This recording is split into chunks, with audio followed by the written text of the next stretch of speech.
Last night I shared my belief that the challenges we face today are not simple, and they're not superficial.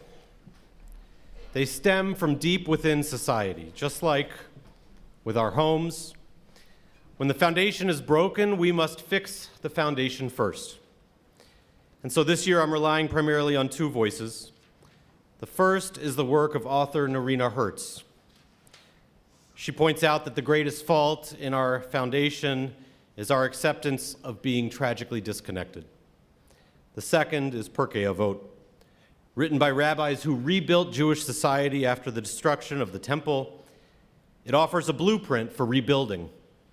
The world stands on three things, it starts. Al Shlosha Devarim, on our most deeply held values, Torah, on service to something greater than ourselves, Avodah, and on Gimilut Chasadim, random acts of love and kindness.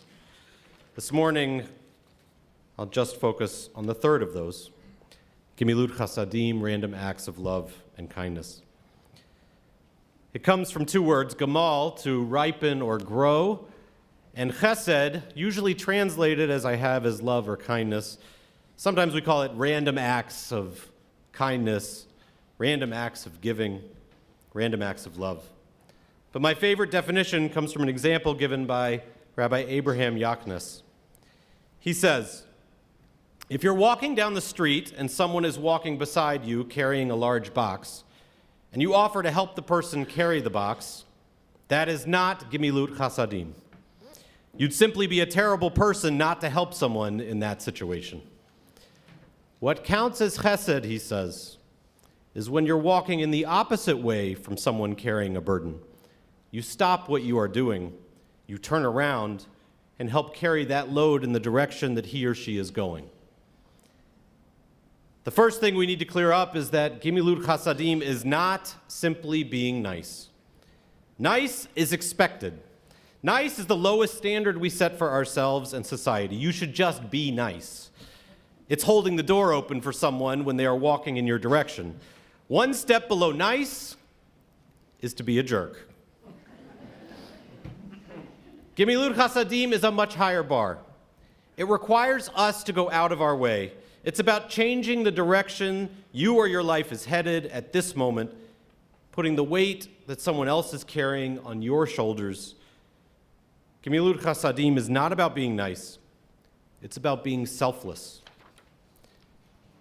Hertz in her work does not say that we are terrible, but she makes a strong argument that we are no longer good at changing our direction for someone else's needs.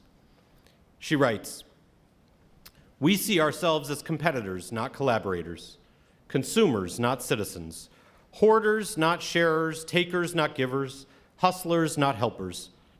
The trouble is, she writes, that in an all-about-me society in which people feel they have to look after themselves because no one else will, selfishness becomes self-perpetuating. Unlike the common critique of millennials, Hertz is not claiming that there were some generations that were great and others that simply fall short. It's not the people that have changed, it's the environment. How can we turn around and help someone carry a load if we no longer see people in the hallway or the parking lot anymore? How can I be selfless if, even when I'm sitting next to you, I'm lost in my phone? How can I turn around and change my direction if everything I do from home? It's not that we're terrible people because we consciously choose not to help others. It's that we do not even see each other to know how we could help. It's not a generational problem, it's an environmental problem. The first step to understanding this environment is to admit where we are and where we are not. Genesis chapter 22, it reads as follows. God put Abraham to the test. He called out his name, Abraham, and Abraham responded, Hineni. Here I am, God. 6 verses later, Isaac calls out to his father. Abraham answered, Hineni, I'm right here, son. But, like all of our children, Isaac is observant. But Dad, where's the sheep for the sacrifice, he says. Don't worry, son. God will see to the sheep. Then Abraham builds an altar, lays out wood, bound his son, and lifts up a knife. A few verses later, a messenger, sometimes called an angel of God, called out, "Abraham, Abraham," and he answers once again, you should know it by now, "Hineni, I'm right here." 3 times, "Hineni. Here I am, God. Hineni, here I am, son. Hineni, here I am," to the angel. But where is he? Is he in the clouds with God? Is he in the room with his son? Or is he out in the wilderness looking for a ram? As I said last night, 4,000 years ago might as well be today. In chapter 9 of her book, Hertz writes about the impact of items like a Roomba, the vacuuming robot, and Alexa, Amazon's virtual assistant. In a study completed by researchers at Georgia Tech, people were given a Roomba, the robotic vacuum, for 6 months. The study found that 2/3 of the households gave their Roombas names. Maybe a little more surprising, some people took their Roombas with them on vacation. You laugh, but these people are in this room.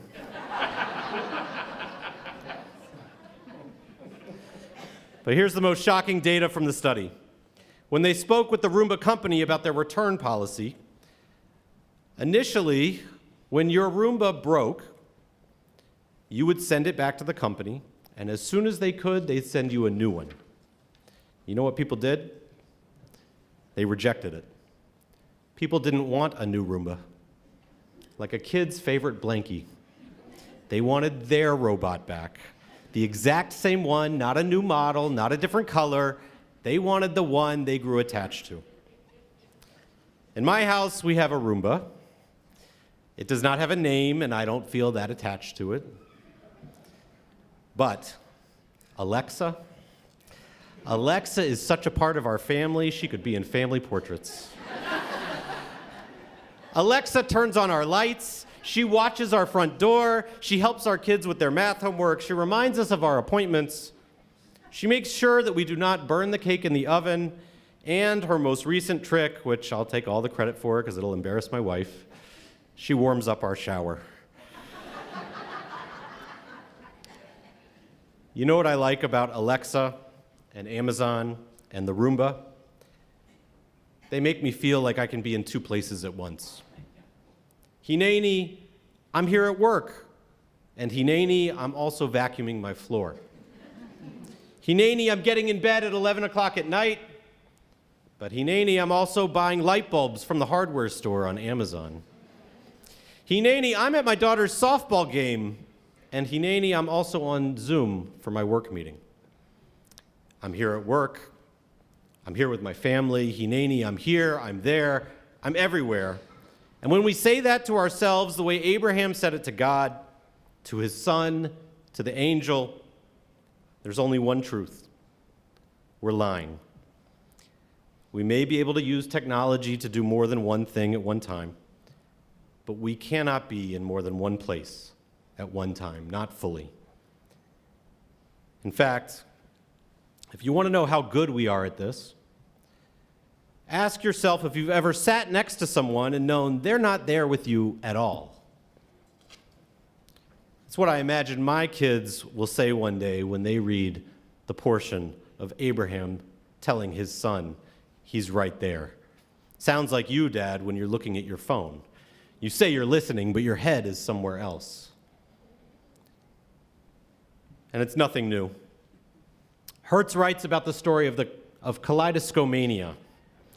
Kaleidoscomania was the term used in 1819 to describe the culture in Britain shortly after David Brewster's invention of the kaleidoscope. Everyone had a kaleidoscope, and everyone used it all the time. But Brewster, the inventor, soon grew to dislike his own invention. Why? Because kids were said to be bumping their heads against the wall because they weren't looking where they were going. Sound familiar? A journalist of the time noted that people were so distracted with their kaleidoscope that they didn't notice that their spouses were being courted right in front of them. Fast forward to today. Hertz points out that in cities like Sydney and Tel Aviv and Seoul, officials have installed crosswalk lights into the pavement because so many of us are on our modern kaleidoscopes that we're getting hit by cars.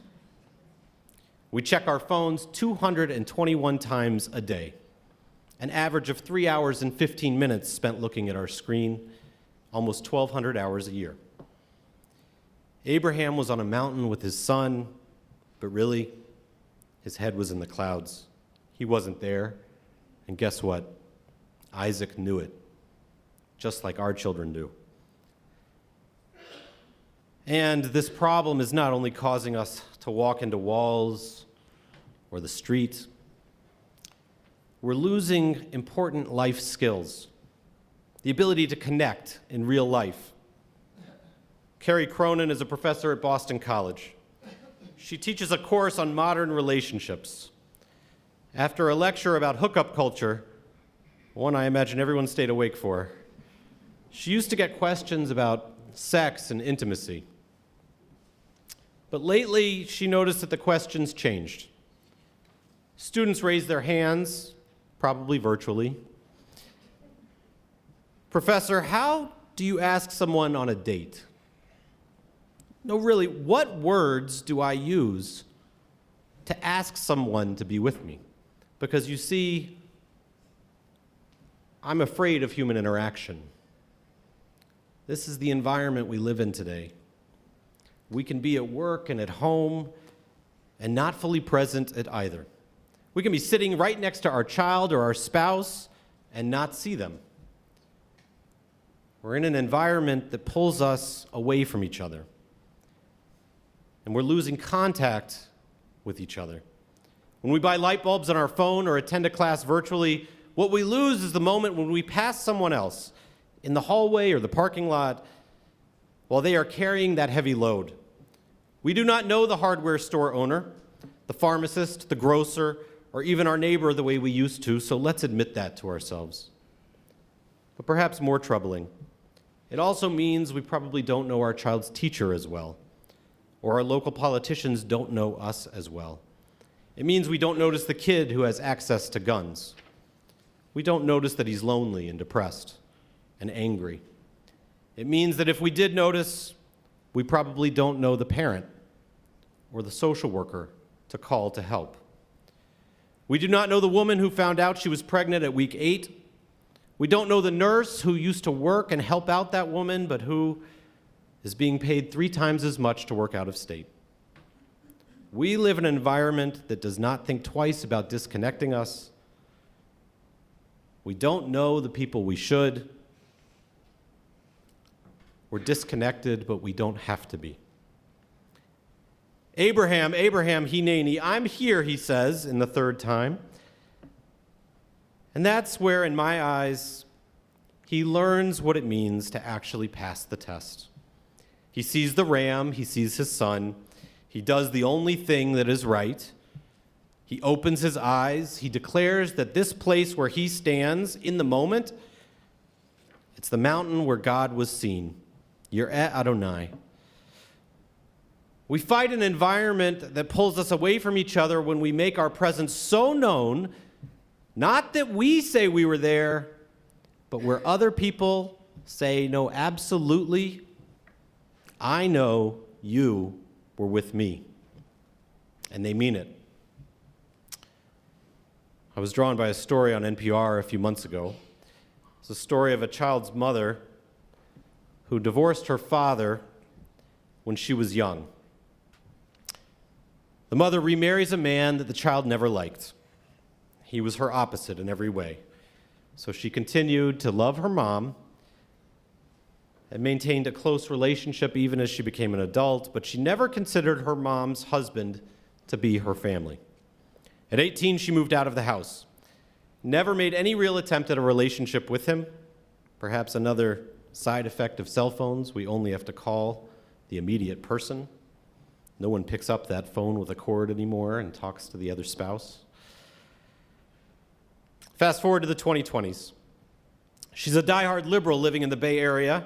Her mom's husband, a diehard Trump supporter, spends most of his time watching Fox News. And her mom has early onset dementia. So she starts to visit more frequently. She stays in their house now as an adult, focusing entirely on her mom, ignoring the man she married. But then her mom is moved into a nursing facility, and she has a dilemma. When she comes in town, she doesn't want to stay in the house with this man who she doesn't like and can't stand, can't bring herself to speak with. But the phone rings, and it's him on the other line. I know you still want to visit your mom every month. You will stay here because this is her house. You are her daughter. And I want you to know something else. I care about you more than I care about my politics. In the last year of her mom's life, she stayed with him. They would visit her mom, his wife, together. He never put on Fox News while she was in the house. And eventually, they started to joke with each other lovingly. He'd pick on her misguided liberal values. She'd pick on his conservative misinformation. And then her mother, his wife, died. They attended the funeral together. He became the one person, the only person she felt knew and loved her mother as much as she did. He became the person who understood her the most, the person she mourned with. Gemilut Chasadim, he changed his direction. He chose to be with her. He carried some of her burden, and she carried some of his. An example you probably remember, even if you don't know the names, the video of Isaiah Jarvis. It was the Little League World Series this year. 12-year-old pitcher Caden Shelton threw a fastball, hit Isaiah right in the head. Isaiah fell to the ground, reeling in pain, but eventually he was okay and he stood on first base. It was Caden, the pitcher, who was so shaken from having hurt him that he saw. So Isaiah, now the runner on first base, stopped the game. He walked off the base, and he went to hug the opposing pitcher who had just hit him in the head. Gemilut Chasadim, he stopped going the direction he was headed. He stopped doing what everybody thought he should be doing. He's 12. He knew the right thing to do. He turned towards someone else, and he did something selfless. And the video, as I imagine you could guess, was watched far more than the championship game. And sometimes it takes nothing less than a cup of coffee. A few months ago, my wife received a text from a friend who lives far away and who we mostly connect with on birthdays and anniversaries. And the text was a Starbucks gift card for $5. And the words, "Go have coffee on me and pretend I'm with you." Here's the thing. Carrie doesn't drink coffee. But she said, "I thought about this friend all day, and all I could do was smile." Added bonus, Carrie's husband loves coffee. So I thought about our friend too, and I enjoyed a cup of coffee. It turns out that you can be sitting right next to someone and not even know they're there, and guess what? You can be a world apart and be right there with them. Gemilut Chasadim, she went out of her way to be in the room with us without ever leaving her home. It is time to reconnect. Time to look each other in the eye and remember how to talk to each other. Time to change our direction and move towards the needs of someone else. Time to get coffee if you drink it, or simply sit together if you don't. Al Shlosha Devarim Ha'olam Omed, we are told that the world stands on Gemilut Chasadim, on us seeing each other, walking towards each other, and carrying each other's burdens. Without it, the world comes to a halt. And what we know about today is that too often when we look out at the world, it is shaking before us. So we focus on the foundation. Let's be together in real life, IRL. wherever we are, whoever we are with. And if you need a little incentive, you may want to look under your chair. There may be a $5 gift card to Starbucks. It's there for you to give away to someone else, whether they live here or far away. Send them a note. Show them we are a people who see each other no matter where we are. That we are a people building back the foundation of our society, even if that happens one coffee at a time. If you need help reaching under that chair, we have a lot of little kids who will help you. But kids, don't do it now. It's not going to look right. Shana Tova U'Metuka. May it be a good year, a sweet year, and a year we experience in real life. Amen.